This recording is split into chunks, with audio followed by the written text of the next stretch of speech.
In return, you'll journey to your home planet after 200 years, battle powerful enemies and bosses, buy and upgrade various weapons, and unlock new perks to assist you on your journey.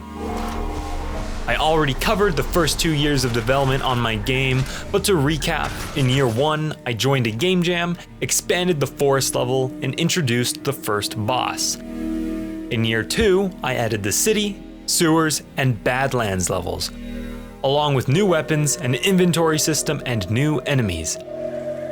Today, I'm going to tell you about the top 3 levels I designed, the 3 coolest enemies I created, and the 3 strongest weapons I added to the game in year 3. Starting with level 1, the swamps. When you get to the end of the grasslands, you'll move into the swamps, which are dark and gloomy. The first version of the swamps had dead trees and a background that looked a lot more open. But for the final artwork, I added huge trees, lots of plants, frogs that jump around, and heavy rain with lightning strikes. I built shacks throughout the swamps where you can find loot. The story behind the residents is that the people living there used dream headsets to escape their dreary lives, forgot to return to the real world, and died. As you make your way through the swamps, you'll come across the Goddess. She's a strong boss who can call upon creatures from the swamp to help her fight. At the end of the swamps, there's a huge radio tower.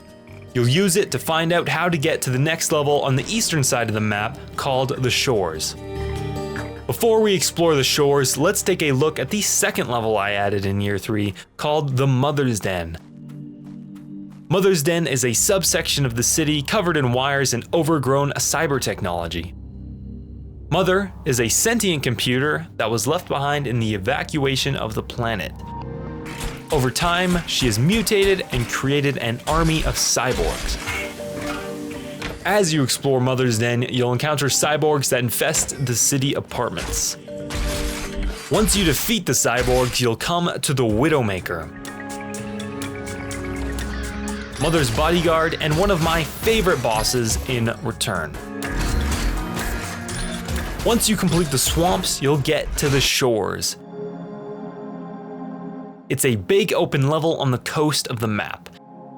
The first place you'll come across is the Shores Market, which is managed by a group of nomads living along the coast. Once you complete your shopping spree, it's time to enter the luxury towers. The towers are filled with dangerous animatronics built by the Mechanist. The Mechanist is the toughest boss in the game.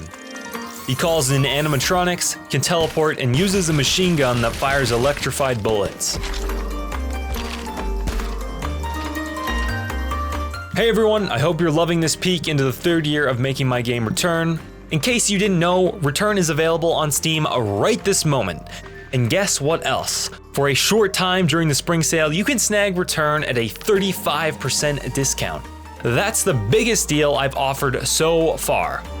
Depending on when you're tuning in, this sale might be ending pretty soon, so don't miss your chance. Check out the link in the description to grab your copy of Return today. Now on to the weapons. First up, we have the Jupiter Rifle. After you defeat the Mechanist, he drops his weapon, which you can then upgrade using mastery points. The Jupiter fires special electric bullets and is very satisfying to shoot. Next, we have homing missiles, which can be found across the world or purchased from merchants.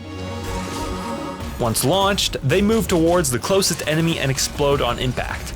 But you have to use them at the right time or else they will miss. For the final weapon, we have the Valkyrie sword, which can be found in a hidden location in Mother's Den. Valkyrie features a triple combo attack and a massive knockback. Now on to the enemies. For the first enemy, we have the Fallen Mage. The mages roam the Badlands and the Fallen Castle. Mages summon fireballs to throw at you, and once they reach a certain amount of health, they blast the ground and reappear with an explosive teleport.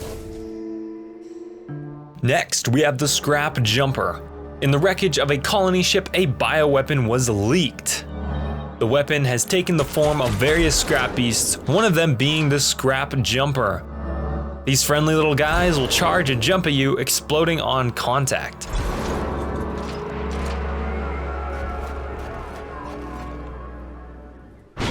Last but not least, we have the Necromancer, which you'll meet in the grasslands. He's a dark creature covered in fur with an exposed skull for a head. The Necromancer roams the continent searching for corpses and uses a lightning staff to reanimate his army. Once you defeat the Necromancer, he dissolves into ashes and bones. Thank you guys for watching. If you enjoyed this video, be sure to check out the second year of development on Return.